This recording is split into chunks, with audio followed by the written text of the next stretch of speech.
Shalom, everybody. Yishai Fleischer here, and you are listening to the Yishai Fleischer Show. We have a great show for you today. Rav Mike Feuer joins me. Rav Mike, shalom and welcome. Oh, shalom, Yishai. It's great to see you. All right, we're going to start in just a minute. We're just kind of getting everybody on board right now. We'll let the Facebook and all the algorithms do their magic. You know what? If you're going to do this on Facebook, I'll share it too. Yeah, you share it. You share it. And we're just saying hi to everybody right now, just before we actually start. So I'm very excited. And this is actually, as you could probably guess, Rav Mike, this is one of my favorite Torah portions, okay? Yeah, saw it coming. It's true. So I want everybody to say hi before we start the actual show. If you have a hello to say, let's do it right now.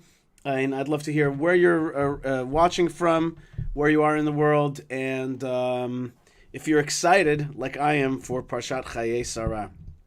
We're going to be starting in just a minute, and less than a minute.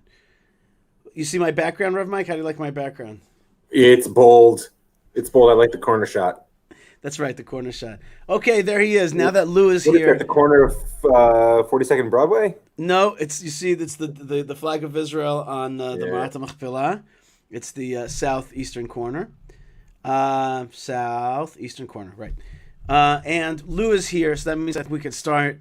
So let's start, because Lou, he says, Shalom. Here is, let me put him up on the screen for a second. He says, Shalom, Yishai and Rav Mike. Shalom, Reb Lou. Good to see you all the way from Modi'in. God bless you. All right, so people are joining, so let's start the show. Shalom, everybody, and welcome to the Yishai Fleischer Show, broadcasting live from Judea to the world. You're a part of it wherever you are. And shalom and welcome to our beloved Rav Mike Feuer. Rav Mike, shalom and welcome. Oh, shalom, Yishai. It's good to see you. All right, Rav Mike, this is a big Torah portion for me, and really for everybody, but this is one I'm particularly close to and excited about. Personal. And it is the Torah portion of Chayei Sarah.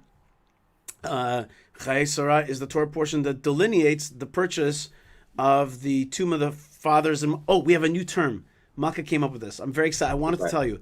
Tomb of the ancestors. Ooh. Tomb of the ancestors. Oh, Tomb that sounds so like Easterns. Right. It's Eastern sounding, and it's instead of forefathers and mothers. Right. It's a mouthful. You want to say both, but it's a mouthful to say the patriarchs and matriarchs, you know. It is a mouthful. I like it. So, Tomb of the ancestors. Tomb of the ancestors. It's just that simple. And the amazing narrative of the Middle East style negotiations that went down between the Hittites and Abraham. By the way, I found out yesterday something I didn't know, is that Amalek actually comes from a union down the line between Esav and one of the daughters of the Hittites.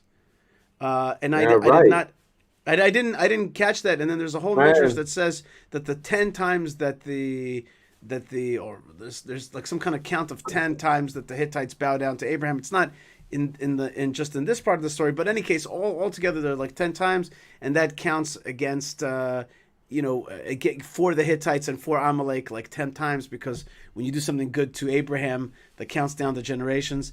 In any case, we have the famous story of the negotiation, the purchase, and then once there's this ultimate moment for Abraham, which is, on the one hand, the burial of his beloved wife, but on the other hand, the purchase of Eretz Yisrael, which is something that he has yearned for ever since God said to him, "Go to the land that I will show you, and you'll be part of this, great land. You'll walk in it. You'll control it. You'll own it. I'm giving you this land." But he never had ownership of it until this Torah portion.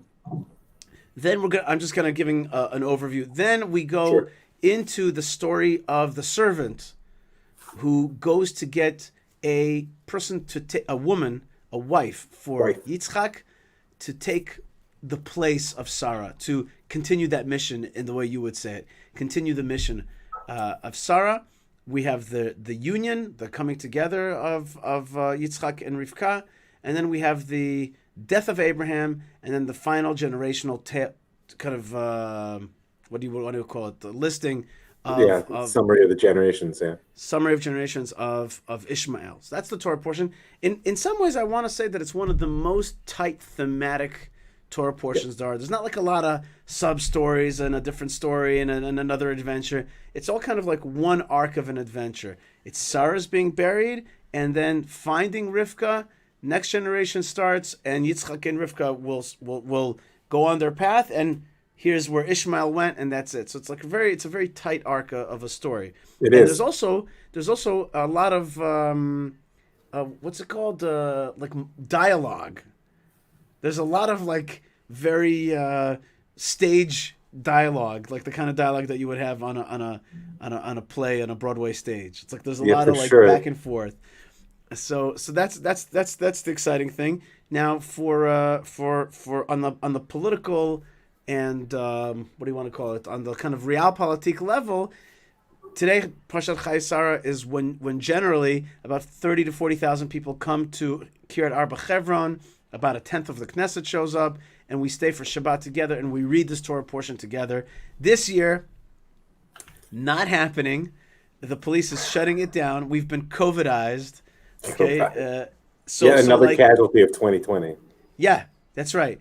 And yet, I want you to know that I have been extremely busy this week because the Jewish community of Hebron, along with another organization that works in Hebron called Harchivi, which is about purchasing property from Arabs, and we're about developing old properties and getting rights from the Israeli government to develop those properties. We are having a joint Israeli campaign. So we've worked on movies and you'll see all kinds of flyers and all kinds of things, and you're going to get WhatsApp, and I'm obviously going to hit you up for money also. And so it's Good thing I don't have awesome. WhatsApp. You'll have a hard time doing that. Right, that's right. But it's really a huge campaign, and it's been a lot of fun to have a very Israeli focused campaign and to really help Israelis come around the issue of developing this thing that they're reading about in the Torah portion. Fantastic. I mean, listen, there's been so much I want to throw into the mix of what we're talking about. Also, the passing of one of the really great minds and souls and leaders of our generation, Rabbi Lord Jonathan Sachs, right? Which is just another loss that this year has brought to us. So it's all in the mix right now. It is really amazing how many big rabbis of what is clearly now the previous generation have passed away. I didn't think of Rabbi Lord Jonathan Sachs as somebody of the previous generation. He died, I think, at the age of 72. He was young. Yeah. But he was just such a presence. And just this morning, he was extremely prolific. Extremely prolific. Unbelievably so. Unbelievably prolific. And everything is good stuff. Oh, Nothing all there good. is... There's no poll. Right. So today I got a video which there's a lot of stuff being sent around, but then something touches you. Sometimes you take that 5 to 10 minutes and you delve into something, and you go a little more than shallow. And what was sent to me today by my friend Eli Ben David, he sent a video of a YouTube video of Rabbi Sachs explaining one of Leonard Cohen's songs. And giving a tribute to Leonard Cohen and comparing it to Jewish texts and Jewish Kabbalah and verses. And this was an ode to Leonard Cohen, but it turned out to be an ode to Jonathan Sachs, to just see how this guy is speaking and talk. And he had something that my mother always says is one of the greatest lacking characteristic traits in the Jewish people. He had class. He did have. He was a classy man. That was the British side of him. Yeah, but he I mean, the element of dignity, of kavod, that he personally held and that he brought to the Torah. I mean, to me, one of the most important aspects of Rabbi Sachs that I take as a personal example was his absolute faith and commitment to Torah and Am Yisrael, and the very particular and special and important mission of our people, and his sort of fearless engagement of the world as a whole, and this assumption that the two do not contradict. Even if we don't understand how they work together, right? I mean, even if sometimes it's always going to be a bit of a give and take in one's life or even one's generation, nevertheless, this sort of underlying deep emunah that he held of the chosenness and mission of the Jewish people, and the fact that all of creation is a manifestation of God's will. And therefore, the two must work together somehow. Now, I really take that as a guiding light. Yeah, that's a very powerful thing that you're saying. And I also heard that he had a meeting with the Lubavitcher Rebbe when he was young, and he told the Lubavitcher Rebbe, "I'm not sure if I should be an economist, a scholar, and there was yet a third one, and they none of them were rabbi. And Lubavitch Rebbe said to him, I think you should go into Jewish education. And he like was shocked by this thing. He said you should go into Kiruv in Jewish education. Right. But then what he said at the end was, I went into Jewish education because of the Lubavitch Rebbe, and I ended up doing scholarly work and literary work and economist work, and I spoke in front of all these places, and I inspired people in those fields as well. As a rabbi, right? As a rabbi, and I thought to myself, there's a deep truth in that. I've seen that many times. I've seen that people that go into Torah end up doing everything. Listen, Katonte, I wouldn't compare myself, but I can say that what I've found is that if you're true to not just your own selfhood, but the reality is, and this is a challenge for all Jews, is that we're living a intergenerational mission. We're living, I mean, thousands of years of momentum. And so sometimes it's difficult to differentiate between I don't want to say superficial because that sounds dismissive, but the surface elements of our identity, where I was born and the education I got and the values of the time in which I found myself. It's hard to differentiate between the direction that those pieces dictate and the deep calling of the Torah, of our history, of redemption, which is just begging for outlets in our world. And I think that always, and I get students to say to me, I want to go into Jewish history. I don't know if I'm making money. Does the world need more, more rabbis, more teachers? I don't know if the world needs more rabbis. I can tell you the world needs more Torah. Mm-hmm. So if a person has the capacity to bring out, be it classic elements and make them accessible, be it new faces of the Torah that can help sort of illuminate the world, there's never, and the irony is, and I'll tell you this, in terms of just the reality of 2020 and COVID and how many of us are struggling with jobs, and say, I had this realization as thank God life has been very kind to me. The Lord has been very kind to me in this last year, in many ways. I realized, you know what, Torah is a long-term business, so to speak. Like everything else I consider doing with my life, like Torah's here. It was always here. It's not going anywhere. So in as an investment, so to speak, I hate to sound crude, but it is a winner. That's I think there's a practical truth to what you're saying, and that's I'm experiencing it. Right. It's only practical in the sense that God wants us to do it, and so therefore He gives us blessings through it. And it's like what you said. It's like what the world wants. The world wants. They don't need another. They need a Torah economist.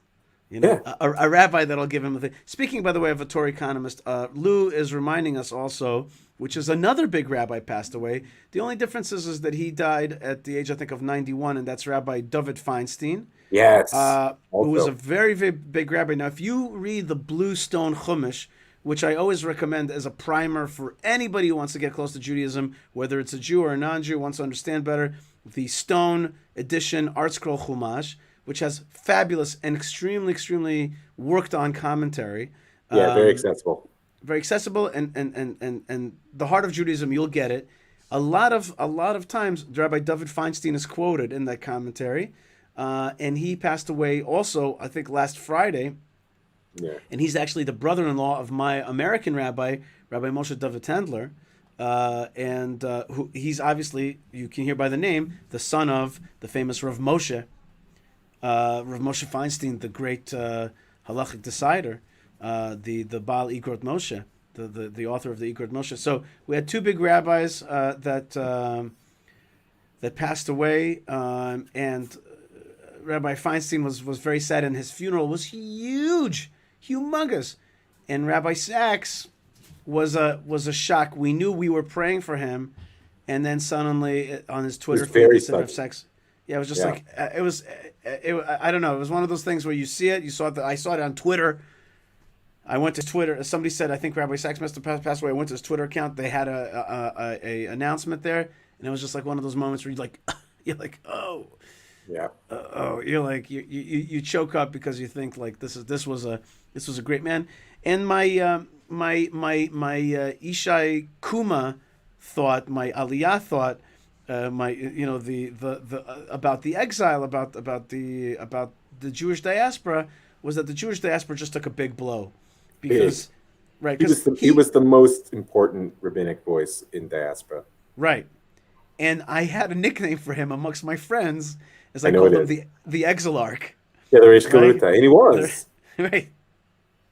I mean, because he Exilarch, represented everything graceful in every sense of that word. Right. About Am Yisrael in exile, and we've spoken about it before. That both of us are of the mind, even though we're deep believers not only in Zionism but in the centrality and importance of Eretz Yisrael, that it's hard to look at the history of Am Yisrael and say that the Galut has given us nothing. That's a silly perspective, in my humble opinion. And then there's a side of the soul of Am Yisrael which actually only comes to fruition in exile. Right. And Rabbi Sachs embodied all of the grace that Am Yisrael could find in exile in that sense. He was both a top thinker, a top writer, but also an unbelievable representative. He was a diplomat in the true sense, yeah. Right. Without any of the cynicism people have around the diplomatic world. Rabbi Jonathan Sachs will be remembered. Rabbi Lord Jonathan Sachs. Don't leave off Lord. You know, it's not easy to get. It's not small. Yeah, you know. And I mean, even I have Micha. My peerage is not on the horizon. No lordship. That's right. But by the way, Rabbi Jonathan Sachs also reminds me of the UK, because he was from the UK, and with all that entails.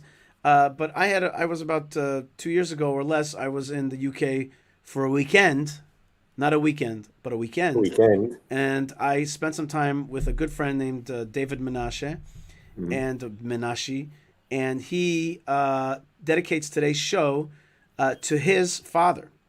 Oh. And his father's yahrzeit is the 17th of November, the 1st of Kislev, and his name was Meir ben Chacham Menashe Moshe ben Israel.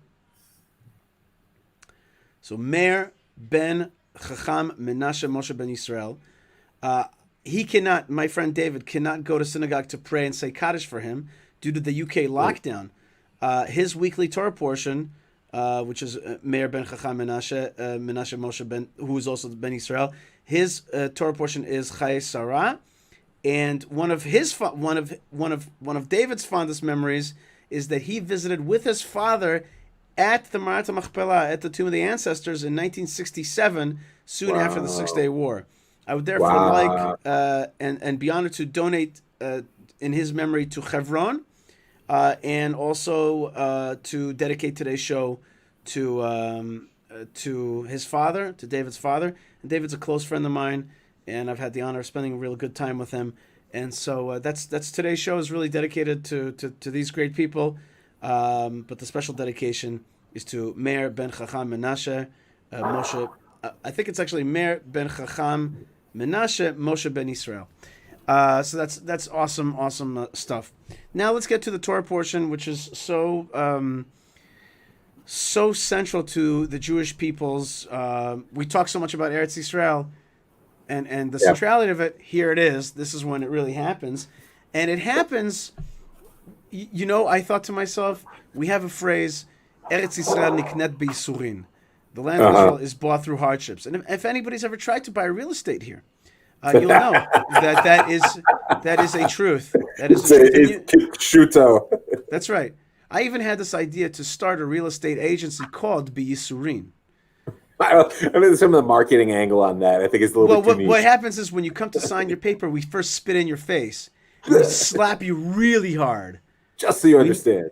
And then we're like, okay, good. You got over. Got it out of the way. Right, out of the way. Now we're not gonna rip you off at the bank. Chava writes, the Reish Galuta was a diplomat, a king without a court, a politician, not a rabbinic leader. Wouldn't it be an insult to refer to a rabbi by that title? By the way, that was not always true. I think that's not correct. I think that's she is correct that most of the Reish Galuta in the Gemara are generally looked down upon for their level of their learning. That is for sure correct, but it's not always true. I mean, someone like Mar Ukva, for instance, who not only was Reish Galuta and a huge Talmid Chacham, but was actually the leader of a rebellion that created an independent Jewish state along the edge of the Euphrates for 7 years. Meaning, it is. Yeah, it's a great story. I can tell you some other time. But she's correct that the general attitude of the Gemara toward the Reish Galuta was not so positive. Nonetheless, it was a position of tremendous kavod and didn't preclude being a Talmid Chacham. Mm-hmm. Right. Well, my point about Rav Jonathan Sachs is that he was the head of the exile. He was the head of the exile. And I actually understood when he announced that he was not going to be moving to Israel. He didn't announce it that way. He wanted to, work in New York, I think at NYU, whatever it is. I was like, that makes sense to me. I can understand that because you belong to be the head of the exile and they need you. In any case, let's go to the Torah portion. Let's open up the good book. I'm already looking at it because I'm looking for something. Okay, here's the good book, and it is a time for us to talk about the Torah portion of Chayei Sarah, chapter 23, verse 1. And it just says that Sarah is 127 years old, and she died in Kiryat Arba, and Abraham came to cry for her and to eulogize her. Now, I think right from the get-go, we have to put this in context of the period that we're living in. Women were not thought of on this level. And you see right from the get-go that Sarah, which means Sarai means my princess, or Sarah, which means it's more expansive. I mean, like Abraham becomes the father of many peoples, so Sarah becomes the princess of many nations. Mother of kings, as the text says. And she, I was explained on the Kabbalistic level, her name also means that she channeled the unbridled kindness, chesed of Abraham, because she was a Sarah. She knew how to, like today, like a minister. She knew how to channel his energies in the proper direction. And comes Abraham to eulogize her. And as she's laying there before him, this is what I was saying before, that the land of Israel is bought through hardships. The land of Israel here is going to be bought through the body of Sarah laying before Abraham and him yearning to bury her properly. And using that as a kind of pretext to make sure to get that deal from the Hittites with urgency. Because you could see even on our Torah portion that sometimes when you don't have urgency, people try to slow you down. But because there's this urgency, he gets the deal. The art of the deal. Should I call this show The Art of the Deal? Maybe not. I just came up with that. Is that a good name? Anyway. I mean, there are a couple of deals that do go down. We're all distancing ourselves right now, all right? Oh, is that it? Okay, all right. Call it that. All right. I just don't want to. I don't want to call anything. All right. Just I don't. Yeah. Just okay. Anyway. Not making any decisions here. Right. Sorry. I noticed that we're just going to avoid that whole discussion, huh? Right. I think probably for the best. All right. Anyway, let's keep going. So Avram is going to speak with the Hittites. He's going to negotiate with the Hittites, and with these Hittites, he's going to say to them, "I want a place to bury my wife, and let me purchase this plot of property." And they say to him, "Sure, any one of our choice plots you can have for yourself." Right. And then he's going to be bowing down, very much a slow Middle East style negotiation where they say, no, you listen to me, sir. No, you listen to me. And of course, thank you. And a lot of homage, a lot of obeisance. Is that the word? Obeisance, yeah. Obeisance, okay. A lot of that is going to be done here. And finally, there's going to be a conversation between Abraham and Ephron. Now, your Rabbi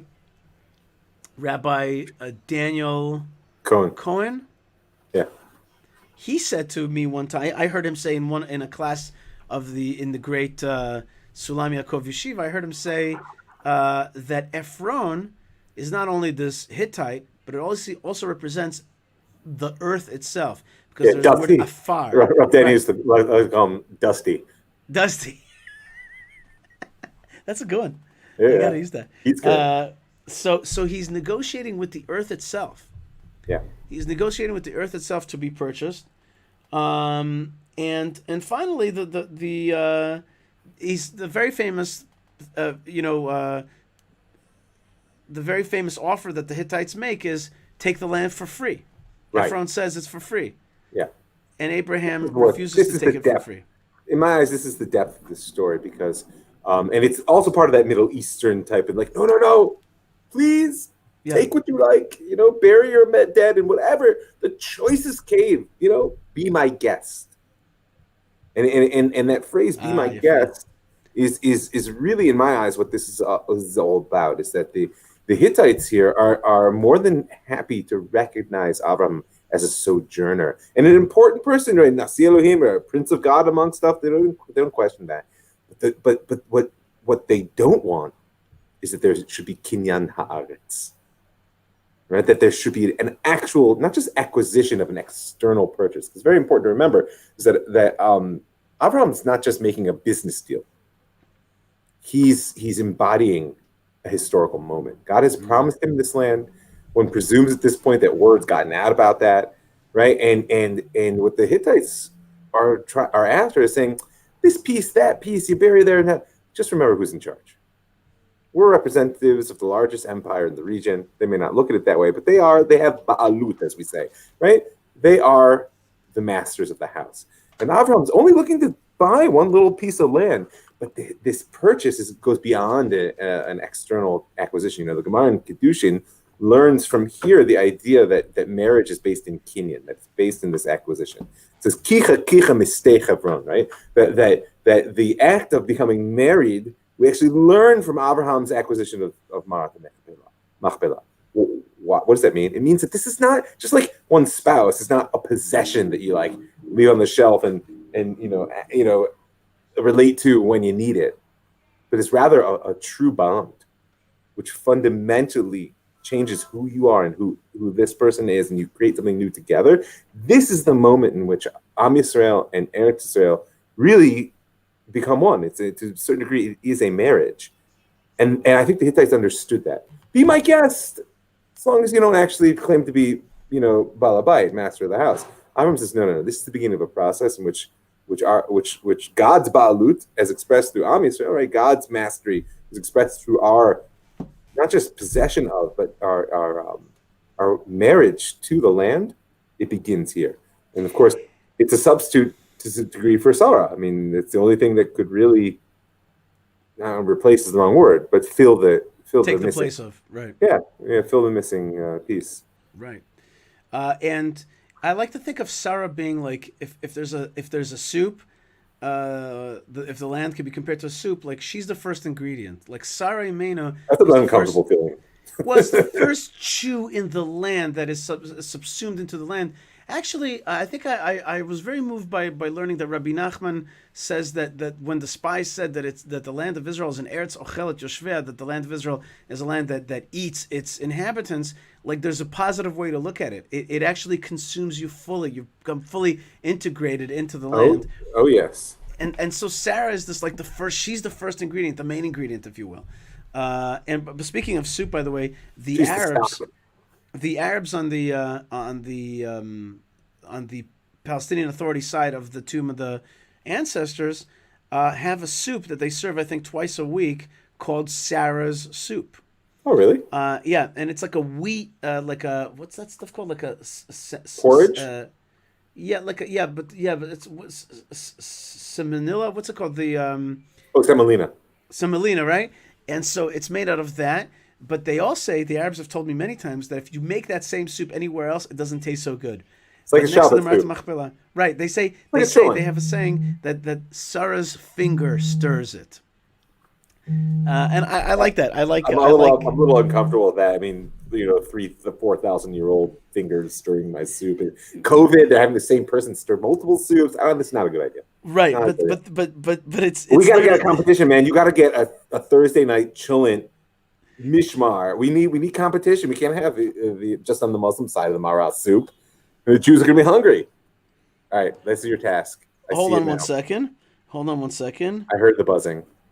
Yeah, that's right. I have a Zoom in from Australia that I'm supposed to do in an hour. So, but I think they think that I'm supposed to be doing it now. So I just got to tell them that. I hope that we have it figured out. In any case, oh no! Now he says the Zoom is now. What am I supposed to do now? This is a tricky thing. This is a tricky thing. Right. 1 second. You said I give it time. Let me ask you. let me ask you this: if indeed their Zoom is now, which they made a mistake, can we come back to our? Do we have any other time today to finish up our Torah portion here? I mean, I could pick up again at 1 if that helps you. Yes. Hold on one second. That would help me very much, Rav Mike. They made a little error here, so they need me. So want to hit pause? Can we hit pause on this sucker here? On our we're at a great station right now. All right, you have to remember. It's your responsibility to remember where we were. I know exactly where we were. Exactly at calling on Ephron, right? And calling on Ephron in order to calling on Ephron in order to purchase the land from him specifically. He's the land. Rav Mike Feuer, I appreciate very much your understanding in this modern age. It looks like Australia and Israel got mixed up in the times, and I appreciate. We'll be back for the rest of our discussion about this. Yeah, just contact me when you're done. We'll nail down a time. 1 o'clock. It's great. 1 o'clock is great. Okay. Okay, great. Look forward to it. Even earlier. 12:30 if you'd like. Okay. Yeah. Just shoot me a text and we'll see. I appreciate you being so spontaneous and willing to go live with me in the right way. I'm the Mr. Spontaneity. Okay, folks, we'll be back with Rav Mike Feuer and the rest of Parshat Chayei Sarah soon after my Zoom with Australia. Thanks again. Take care.